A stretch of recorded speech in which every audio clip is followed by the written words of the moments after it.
है आपके साथ, मैं हूं विपिन भट्ट और आज बात करेंगे स्वास्थ्य बीमा यानी हेल्थ इंश्योरेंस की। स्वास्थ्य बीमा रिन्यूअल धीमा क्यों? क्योंकि रिपोर्ट्स आ रही हैं जिसका जिक्र और डिटेल में आपसे बताऊंगा अभी कि लोगों ने अब या तो अपने हेल्थ इंश्योरेंस को रिन्यू नहीं कराया या फिर रिन्यू कराया भी है तो उन्होंने अपने आप को डाउनग्रेड किया है, मतलब अपनी कुछ सुविधाएं छोड़ दी हैं या अपना क्लेम थोड़ा सा कम कर लिया है, जो इंश्योर्ड अमाउंट है उसे कम कर लिया। लेकिन ऐसा हो क्यों रहा है कि ऐसा वक्त जब हम सबसे कहते हैं कि भाई आपके पास एक हेल्थ इंश्योरेंस तो होना ही चाहिए, तो लोगों को क्यों ऐसा करना पड़ रहा है कि उन्हें या तो अपना स्वास्थ्य बीमा छोड़ना पड़ रहा है और रिन्यू नहीं करवा रहे हैं या फिर अगर करवा रहे हैं तो डाउनग्रेड कराने की नौबत आ रही है। तो आइए इसके कारणों में जाते हैं और फिर चर्चा करेंगे, क्योंकि हेल्थ इंश्योरेंस पे इन दिनों बहुत सारी बातचीत हो रही है।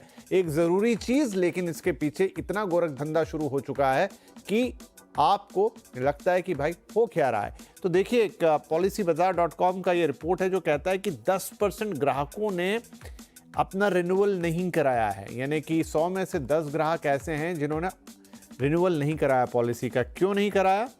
क्योंकि 10% ग्राहकों का प्रीमियम 30% से ज़्यादा बढ़ गया।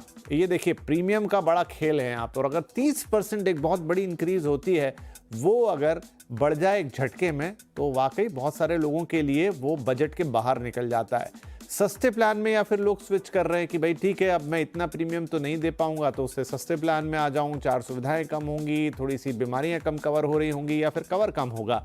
कुछ सुविधाएं छोड़ रहे हैं ग्राहक, जैसा मैंने आपसे कहा कि वो फिर ऑप्ट करते हैं सस्ते प्लान की तरफ, जहां पर उनको कुछ चीज़ें छोड़ देनी पड़ती हैं।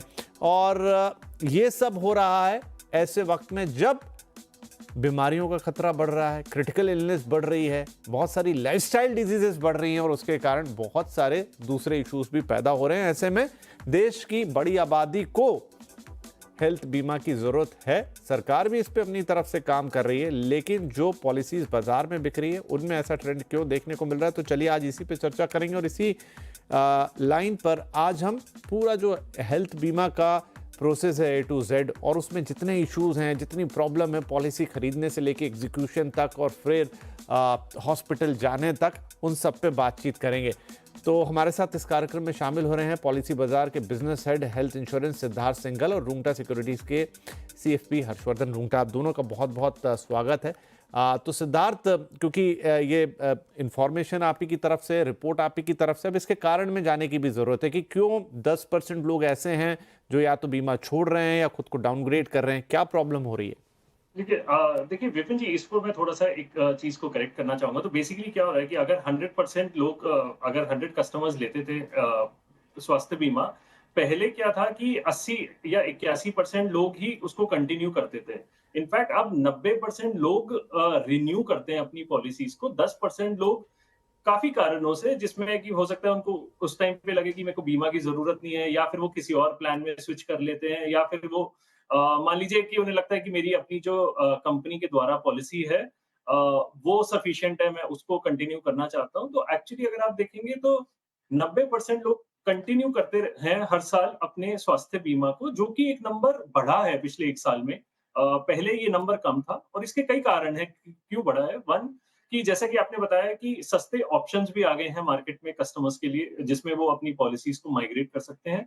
सिमिलरली जैसे काफी सारे प्रोडक्ट में भी बदलाव हुए हैं, जिसके कारण जो बेनिफिट है कस्टमर को एक सेम पॉलिसी में ज्यादा मिलता है, तो वो ज्यादा लोग कंटिन्यू करते हैं। तो आई थिंक ये एक अच्छा बदलाव है, जो कि रिन्यूअल रेट बेटर हुए हैं, क्योंकि वहां पे जो पहले 80% था वो 90% तक पहुंच गया। ठीक है, ये एक और स्टैटिस्टिक्स हो सकता है, लेकिन एक बड़ी हकीकत इस समय ये भी है, हर्ष जी मैं आपके पास आता हूं, कि इस समय बहुत सारे लोग, जैसे ही आप पॉलिसी खरीदते हैं, देखिए पूरी एक चेन है जहां पॉलिसी का खरीदना, पॉलिसी को खरीदने के बाद पॉलिसी का इस्तेमाल, हम तो करेंगे दुआ कि किसी को ज़रूरत ना पड़े, लेकिन ज़रूरत तो पड़ती है, और पॉलिसी के इस्तेमाल के बाद फिर बहुत सारी चीज़ें। तो पॉलिसी के खरीदने से हम बातचीत करते हैं कि देखिए बहुत सारे लोग, अब इसमें एक रीज़न इस रिपोर्ट में ये भी था कि क्योंकि प्रीमियम्स बढ़ रहे हैं। प्रीमियम क्यों बढ़ रहे हैं? क्योंकि इलाज महंगा हो रहा है, one of the reason. Claims बहुत ज़्यादा हो रहे हैं, वन ऑफ द रीज़न। तो वो तो एक अपने आप में अलग ही बात है, लेकिन बहुत सारे लोग इस चीज़ से परेशान होते हैं कि आज उन्होंने एक पॉलिसी खरीदी और पता चला अगले साल ही उसका प्रीमियम इतना जंप कर गया कि आप उसे अफोर्ड करने की स्थिति में नहीं रहे। जब पॉलिसी बेची जा रही होती है तब चीज़ें उतनी क्लियरली बताई नहीं जाती। ये भी एक बड़ी दिक्कत है कि भाई कितना बढ़ेगा, या कई बार तो जो क्लेम कर दिए जाते हैं कि ये 5 साल तक नहीं बढ़ेगा, या 5 साल में 5-5% करके बढ़ेगा, या ओवर द 5 ईयर 5% करेगा। अगले साल जब वो बढ़ता है और उसके बाद बस आप कस्टमर केयर को कॉल लगाते रह जाते हैं, लेकिन कोई सुनवाई आपकी होती नहीं है।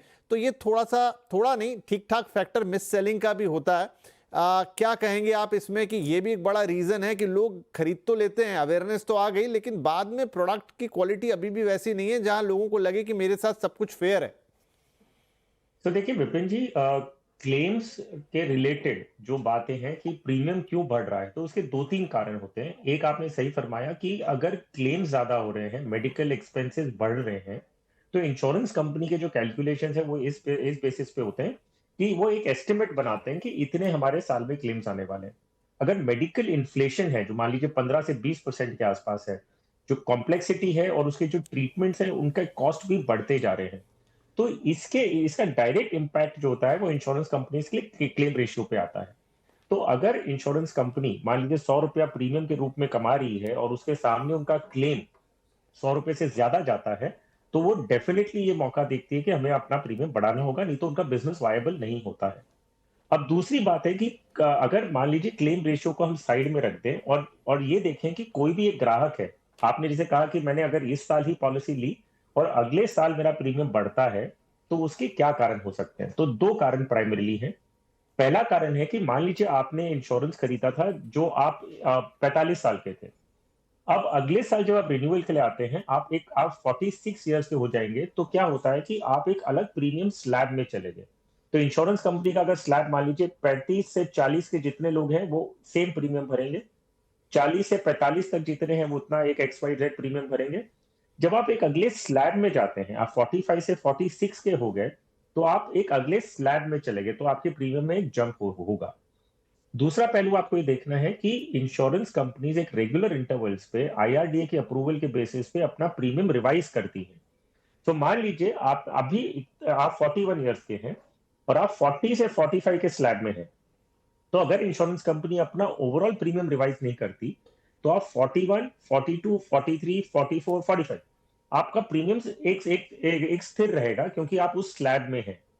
अब आप 41 के हैं और इंश्योरेंस कंपनी का जो क्लेम रेशियो है वो बहुत ज्यादा है। इंश्योरेंस कंपनी को लगता है कि उनकी प्रॉफिटेबिलिटी, उनके जो cash flow statement I mean matrix हैं वो ठीक नहीं है, तो वो IRDA के साथ अप्रोच करते हैं और कहते हैं कि हमें प्रीमियम्स रिवाइज करने हैं। IRDA की अनुमति के बाद वो प्रीमियम रिवाइज करते हैं। तो बिसाइड्स द फैक्ट कि आप 41, 42 ईयर्स के स्लैब में ही हैं, लेकिन ओवरऑल वो स्लैब में ही प्रीमियम चेंज हो गया है, तो आप पे भी उसका असर आएगा। और तीसरा पहलू ये है कि कई इंश्योरेंस कंपनीज आपको एड ऑन्स ऐड कर रही है। अभी ये कह रही है कि भाई आपका एक प्लेन सिंपल इंश्योरेंस तो है, लेकिन चलिए मैं उसमें एक एड ऑन डालता हूँ कि मैं इन्फिनिटी कवर दे रहा हूँ आपको, मतलब कि आपका सम इंश्योर्ड जो है वो लगातार वो रिस्टोर होते रहेगा। ऐसे करके वो काफी एड ऑन्स ऐड करने के करते हैं कि भाई ये एड ऑन्स मैं ऐड कर रहा हूँ, आप अगर ये ले रहे हैं तो आपको प्रीमियम बढ़ेगा, आपको एक्स्ट्रा प्रीमियम दीजिए और ये लीजिए। कई एड ऑन्स जो है वो माइग्रेशन के टाइम, सो अब एक और पहलू बन के आ रहा है कि कई प्रोडक्ट्स जो है इंश्योरेंस कंपनीज नए प्रोडक्ट्स लाई हैं, तो पुराने प्रोडक्ट्स को फेज आउट की हैं और नए प्रोडक्ट्स में कई एड ऑन फीचर्स हैं जो इनबिल्ट है। अब वो कह रहे हैं कि पुराना प्रोडक्ट मैं रिन्यूअल के टाइम पे रिन्यू नहीं कर रहा हूं, मुझे आपको इस प्रोडक्ट से निकाल के एक हायर वर्जन वाला जो प्रोडक्ट है उसमें आपको माइग्रेट करना है और वो कंपलसरी है। तो जब आप वो नए प्रोडक्ट में जाते हैं तो उसका प्रीमियम जो है वो नया लागू होगा, आपको स्लैब चेंज नहीं हो रहा है लेकिन प्रोडक्ट चेंज हो रहा है। तो 3-4 तरीके हैं जिसकी वजह से आपका प्रीमियम बढ़ रहा है। सो आपके पॉलिसी होल्डर जो भी है उन्हें समझना होगा कि किस वजह से आपका प्रीमियम बढ़ रहा है। नहीं, ये बात ठीक है हर्ष, आपने जो सारी बातें समझाई ये ठीक है, लेकिन ये फेयर ग्राउंड पर होनी चाहिए। फॉर एग्जाम्पल, अगर आप आज 44 हैं, 45 हैं और आप अगले साल एक अगले स्लैब में जाएंगे, तो एक स्लैब की टेबल बना के दी जा सकती है। और ये तो IRD ने भी कहा है कि जब आप ये पॉलिसी बेच रहे हैं तब ये सारी बातें क्लियर करें, लेकिन अफसोस की बात है कि नहीं क्लियर की जाती। वो एट सरप्राइज आता है बहुत सारे लोगों के लिए। नंबर 2, आपने प्रोडक्ट का रिवीजन किया, लेकिन उस रिवीजन में मेरी सहमति है क्या? नहीं है। अब ये प्रोडक्ट रिवीजन किस आधार पे हो रहा है? क्या मुझे उसकी ज़रूरत है, क्या मुझे उसकी ज़रूरत नहीं है, और क्या वो मेरे लिए कंपलसरी होना चाहिए? इस पर तो सवाल उठेगा। सिद्धार्थ, एक सवाल मैं आपसे पूछना चाहता हूँ कि ये जो रिवीजन के रूल हैं, इसको IRDA ने कहीं डिफाइन किया है क्या कि आप कितने साल में कितनी मैक्सिमम प्रीमियम बढ़ा सकते हैं? मतलब मान लीजिए कोई कंपनी कहती कि मेरे क्लेम्स बहुत ज़्यादा आने लग गए हैं, या कोई कंपनी कहती कि मैंने तो इतनी उम्मीद की थी कि इतनी पॉलिसी बिक जाएगी लेकिन उतनी डिमांड नहीं आई, तो एग्जिस्टिंग कस्टमर के बीच ही मुझे खर्चा बांटना पड़ेगा, तो अब मुझे इतना बढ़ाना है। लेकिन उसका कोई सेट रूल्स होता है या वो कैसे गवर्न होती है? IRDA के हिसाब से होती है, परमिशन लेनी पड़ती है जैसे अभी बताया हर्षवर्धन ने, या फिर उनको कुछ एक सेट लिमिट में परमिशन ऑलरेडी अलाउड है कि इतने परसेंटेज में आप बढ़ा सकते हैं?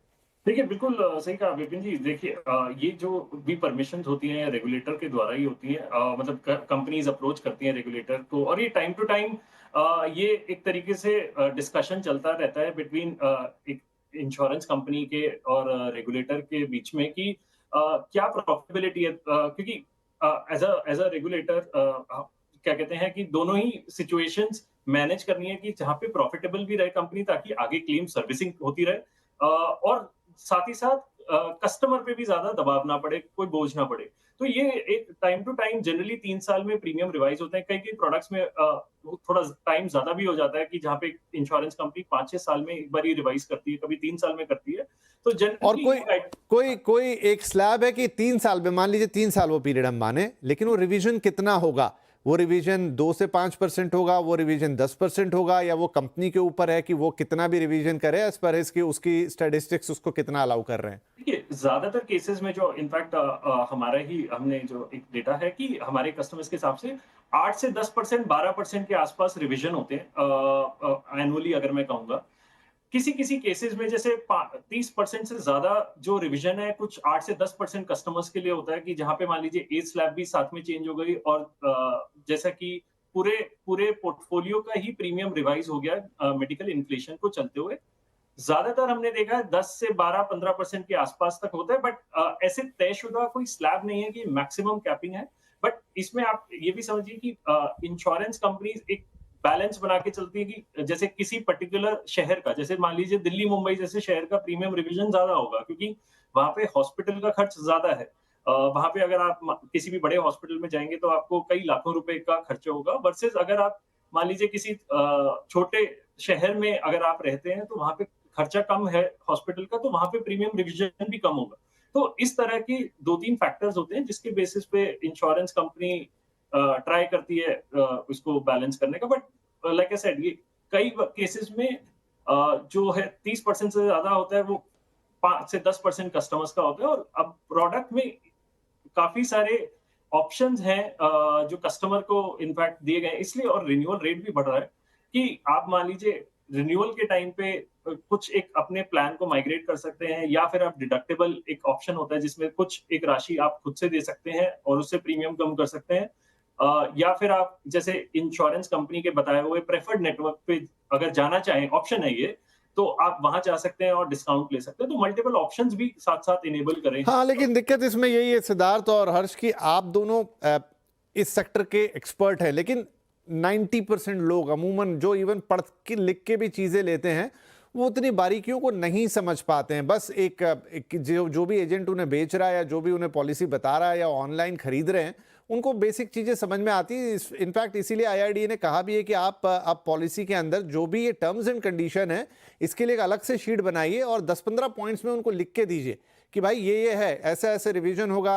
और फंसता कहाँ है आदमी? यहीं फंसता है कि भाई प्रीमियम स्लैब में कहाँ बदलने वाला है। अगर मुझे पता है कि मैं 44 का हूँ, अगले साल 45 का हो जाऊंगा और मेरी स्लैब बदलेगी तो उसमें इतना जंप आएगा, तो एक इंसान उसके लिए तैयार रहेगा, या फिर वो तो लेगा या नहीं लेगा वो डिसीजन। लेकिन उसके पास जब सरप्राइज आता है, दिक्कत वहाँ होती है।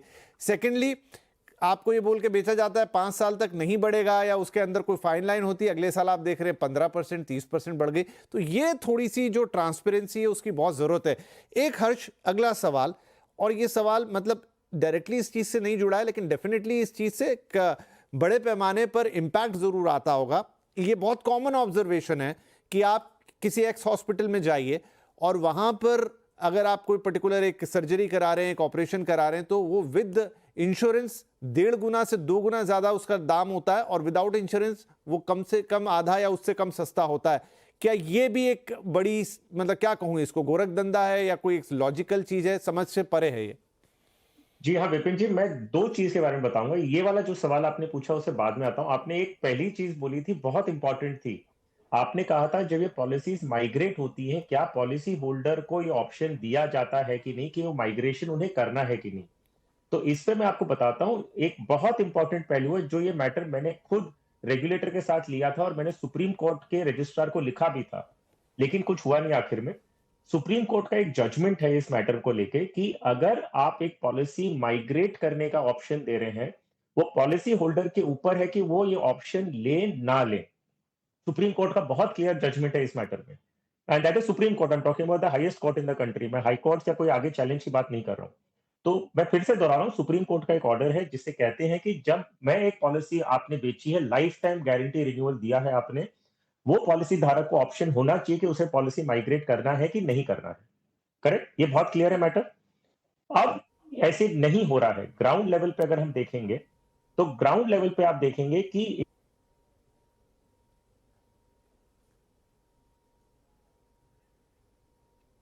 अनफॉर्चुनेटली हर्ष का ऑडियो शायद थोड़ा इशू हो गया या उनकी लाइन में थोड़ा सा इशू हुआ। वेल, एक छोटा सा ब्रेक लेने का वक्त यहाँ पर आ गया, तुरंत ही ब्रेक ले लेता हूँ। आके हर्ष की बात को पूरा करवाएंगे और साथ में कुछ अहम सवाल की हेल्थ पॉलिसी इसलिए है कि बुरे वक्त में किसी को स्वास्थ्य के लिए पैसों की जब उसको कोई इमरजेंसी हो, कमी ना पड़े, चाहे वो कैशलेस क्लेम हो, चाहे वो जा रहा हो। लेकिन हर चीज़ में यही होता है कि इतनी ज़्यादा कंडीशंस निकल आती हैं कि जो बीमा खरीदने वाला व्यक्ति है वो परेशान हो जाता है कि उसने साल भर या जितने भी वक्त प्रीमियम भरी, लेकिन जब वक्त आया तो उसके लिए दिक्कत हो गई। तो आई थिंक और ट्रांसपेरेंसी की ज़रूरत है। कुछ और अहम सवाल इस पर उठाएंगे। छोटा ब्रेक ले रहे हैं यहाँ पर, ब्रेक के बाद उन बातों को आगे बढ़ाएंगे।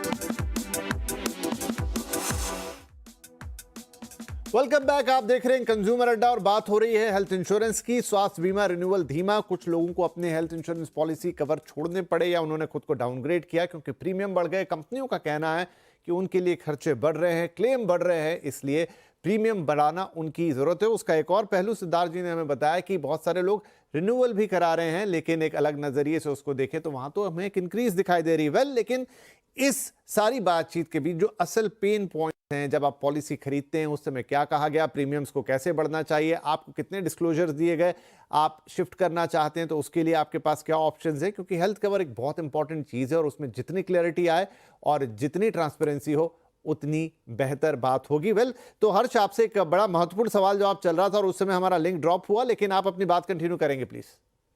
जी हाँ, विपिन जी, तो मैं ये कह रहा था कि सुप्रीम कोर्ट का एक बहुत क्लियर जजमेंट है इस मैटर को लेके कि जब आप एक पॉलिसी बेचते हैं किसी ग्राहक को, आपने उसमें लिखा है कि लाइफ टाइम गारंटीड रिन्यूअल है। और फिर आप जब बीच में कोई नई पॉलिसी इंट्रोड्यूस करते हैं, तो ग्राहक को एक ऑप्शन मिलना चाहिए कि वो अपनी एग्जिस्टिंग पॉलिसी कंटिन्यू करे और अगर चॉइस है उनकी अगर मर्जी है तो वो नए पॉलिसी में माइग्रेट करे। अब ये चीज ग्राउंड लेवल पे इंप्लीमेंट नहीं किया जा रहा है। ये मैं क्यों कह सकता हूं कि मैंने खुद एक इनिशिएटिव लिया था जब मैंने सुप्रीम कोर्ट के रजिस्ट्रार को लिखा था कि ग्राउंड लेवल पे एक केस जो मेरे सामने था कि भाई ये केस में कंपनी कंपलसरी माइग्रेशन बोल के कर रही है, जब आपके गाइडलाइंस है और आपके डायरेक्टिव्स हैं कि ये कस्टमर को ऑप्शन मिलना चाहिए। मैंने आईआरडी को भी इस मैटर में लिखा था कि ये एक वायलेशन है, contempt of supreme court order है और प्लीज एज ए रेगुलेटर आप इसमें ध्यान दें। लेकिन ऑब्वियसली हमें पता है कि ऐसा कुछ भी नहीं हुआ और अल्टीमेटली ये बातें घूम घूम के ये इंश्योरेंस कंपनी को डायरेक्ट किया गया था। इंश्योरेंस कंपनी ने बहुत वेग रिप्लाई दिए। इसका सोल्यूशन एक था मेरे सामने कि मैं I could have filed a contempt petition in court, लेकिन वो मुझे अपने रिसोर्सेज उसमें लगाने नहीं थे। पॉइंट ये है कि जो आपने मुद्दा उठाया था कि जब ये पॉलिसी माइग्रेट होती है, ओके, तब क्या ये पॉलिसी धारकों को कंपलसरी माइग्रेशन बोल के आपको ऑप्शन है? नहीं, सुप्रीम कोर्ट के गाइडलाइंस के हिसाब से, इनफैक्ट सुप्रीम कोर्ट के जजमेंट के हिसाब से आपको एक ऑप्शन देना है कि अगर पॉलिसी धारक चाहे तो वो पुरानी पॉलिसी कंटिन्यू कर सकता है, लेकिन ग्राउंड लेवल पर इंप्लीमेंट नहीं किया जा रहा। अब दूसरे सवाल पे आते हैं जो आपका था कि जब हॉस्पिटल में आप जाते हैं और कोई पेशेंट ट्रीटमेंट लेता है और अगर हॉस्पिटल को पता चलता है कि आपके पास इंश्योरेंस पॉलिसी है तो वो सारे कॉस्ट इन्फ्लेट करती हैं। तो यस, सिलेक्टिव केसेस में हमने देखा है कि ये बहुत बड़ी प्रॉब्लम है और इसका नुकसान जो है वो पॉलिसी धारक को ही भरना पड़ता है। क्यों? क्योंकि अगर इंश्योरेंस कंपनी के क्लेम्स बढ़ते हैं तो वो प्रीमियम रिवाइज करते हैं जो हो रहा है। तो ये राइट। जिम्मेदारी जी जी जी, बिल्कुल। मैं वही वही कह रहा था हर्ष की ये एक पूरी विशेष साइकिल है जो एक दूसरे से सारी चीजें जुड़ी हुई है कि अगर आपकी वहां पर कॉस्ट इन्फ्लेट होगी तो फिर डेफिनेटली आपके प्रीमियम बढ़ेंगे, और आपके प्रीमियम बढ़ेंगे तो भार किस पर आना है, वो तो ग्राहक के ऊपर ही आना है। सिद्धार्थ, पहले भी हमने आपसे बातचीत की थी, और तब ये कि जो IRDAI सोच रहा है कि एक नो आउटलुक पॉलिसी की भाई मैं साल भर तक चला के देखूं कि ये बीमा, वो बिल्कुल होना चाहिए। मतलब मुझे ऐसा लगता है कि इस पूरे की पूरे सेक्टर को, या पर्टिकुलर ये जो हेल्थ इंश्योरेंस है ना, यहाँ पर IRDAI को एक पूरा रिविजिट करने की ज़रूरत है। बाजार में प्रोडक्ट बहुत सारे आ गए हैं, लेकिन उनमें ट्रांसपेरेंसी की बहुत कमी है, उनमें क्लैरिटी जितनी होनी चाहिए, या जितनी, मैं ये नहीं कह रहा कि जानबूझ के रखी जाती है कि नहीं रखी जाती है, वो तो कंपनीज जाने, लेकिन ये इतनी इंपॉर्टेंट चीज़ है कि अगर आप इसमें क्लैरिटी नहीं देंगे, जैसा अभी बड़ा एग्जाम्पल हर्षवर्धन ने दिया कि आप अगर ऑल ऑफ सडन चेंज कर देंगे तो मेरे पास वो ऑप्शन होनी चाहिए, मुझे सब पता होना चाहिए अपनी पॉलिसी के बारे में। अभी तो हम शायद आधे घंटे में ये बात कर ही नहीं पाएंगे कि जब ये पॉलिसी लेके हम हॉस्पिटल्स में जाते हैं, कैशलेस लेते हैं, इलाज होता है, उसके बाद की जो पूरी प्रोसेस है वो कितनी पेनफुल है। तो डोंट यू थिंक कि इस पूरे सिस्टम को एक ओवरहॉल की जरूरत है? IRDAI को पूरा ये जो हेल्थ इंश्योरेंस वाला मामला है इसको रिविजिट करके देखना चाहिए और नए गाइडलाइंस यहाँ लेके आने चाहिए। बिल्कुल, आई थिंक विपिन जी, आपने बहुत सही बात कही है। ये पूरे सिस्टम को एक बार देखने की जरूरत है। बट मैं इसमें एक जो चीज कहना चाहूंगा कि इस सिस्टम में इसका एक जो अहम हिस्सा है वो हॉस्पिटल फी है। तो आई थिंक जो एक बीच में ये कॉन्वर्सेशन चलती है कि हेल्थ केयर रेगुलेटर की शायद कहीं ना कहीं हमारे देश में जरूरत है, क्योंकि अगर खाली एक तरफ एक दोनों दोनों जो पार्टीज हैं, एक तरीके से हॉस्पिटल्स और एक दूसरा इंश्योरेंस कंपनीज, तो दोनों को कहीं ना कहीं मिलके काम करना पड़ेगा। क्योंकि एक में अगर मान लीजिए हॉस्पिटल्स में कॉस्ट बढ़ेगी और इंश्योरेंस कंपनी को भी वो कॉस्ट बढ़ानी पड़ेगी, और अल्टीमेटली नुकसान सही कहा कि बिल्कुल पॉलिसी धारक का होगा, जो कि बिल्कुल भी ठीक बात नहीं है। क्योंकि ज्यादा से ज्यादा हेल्थ इंश्योरेंस की पेनिट्रेशन को अगर बढ़ाना है तो ये दो जो की कंपोनेंट्स हैं इस सिस्टम के, पूरे हेल्थ केयर सिस्टम के, जहाँ पे हेल्थ इंश्योरेंस कंपनीज भी हैं और साथ में हेल्थ हॉस्पिटल्स हो गए, डायग्नोस्टिक्स हो गए, वहां पे भी एक तरीके से कोऑर्डिनेशन बिठाने की जरूरत है। क्योंकि अगर वो कॉस्ट मान लीजिए बढ़ती जाएगी आज की डेट में, जैसा कि आपने कहा कि कई केसेस में ऐसा भी होता है, अगर आपका सबसे पहला सवाल ही जब आप हॉस्पिटल में जाते हैं तो ये होता है कि हेल्थ इंश्योरेंस है या नहीं है। किसी किसी केसेस में वहां पे फिर आपकी प्राइसिंग डिफरेंट हो जाती है कि आपका अगर हेल्थ इंश्योरेंस है तो मे बी ज्यादा प्राइसिंग हो जाती है। वो अगर चलेगा और ऐसे चलता रहेगा तो थोड़ा मुश्किल होगा, प्राइसिंग ज्यादा हो जाती है। मेनी हॉस्पिटल्स तो अब ये प्रैक्टिस करने लग गए हैं सिद्धार्थ, इट्स कि वो आपसे पहले डिपॉजिट रखवाते हैं। वो कहते हैं कि हमारे पास क्लेम इतने दिनों बाद पहुंचता है, जबकि सारी गाइडलाइंस है, और वो आपसे, तो फिर कैशलेस का मतलब ही खत्म हो जाता है। अगर मुझे वहां पर 90 दिन के लिए एक्स अमाउंट जमा करना है फिर तो मैं वैसे भी कर लेता। तो खैर बहुत सारी बातें होंगी यहाँ पे। मेरा समय आज के लिए समाप्त हो रहा है, लेकिन एक बड़ा मुद्दा है जिसको आज हमने इसीलिए उठाया कि एक व्यक्ति जो कि हेल्थ इंश्योरेंस खरीद रहा है, पहली बात तो खरीदने के वक्त ही, वो तो बहुत बात की बात है कि हॉस्पिटल जाने की नौबत आएगी, खरीदने के वक्त ही उसके पास इतनी क्लैरिटी हो, इतने सारी चीजें हो जहां पर उसे पता चले कि वो क्या ले रहा है, और अगर उसमें कुछ प्रॉब्लम होती है तो उसको कहीं रिपोर्ट कर सके, उसको चेंज करने की आज़ादी हो। पोर्टेबिलिटी भी शायद किसी दिन इसमें हम आते हुए देखेंगे, लेकिन ये बात तय है कि इस पूरी चीज़ में एक कंप्लीट ओवरऑल की ज़रूरत है, क्योंकि हमारे देश में अनफॉर्चुनेटली इस समय बीमारियां बढ़ रही हैं, लाइफस्टाइल से के रीज़न से कह लीजिए और किसी रीज़न से, और आने वाले दिनों में हेल्थ इंश्योरेंस का महत्व और बढ़ेगा, लेकिन लोग परेशान ना हो, कोशिश यही होगी। बहुत बहुत शुक्रिया आप दोनों का फिलहाल इस पर हमारे साथ बातचीत करने के लिए, लेकिन डेफिनेटली इस बातचीत को और आगे बढ़ाएंगे, इस चीज़ को और आगे तक ले जाएंगे, ताकि जो भी यहाँ पर लूप होल्स हों वो आगे तक पहुँचे और उनको ठीक करने की कोई कोशिश कहीं से शुरू हो। बहुत बहुत धन्यवाद आप दोनों का आज इस कार्यक्रम में शामिल होने के लिए। नमस्कार।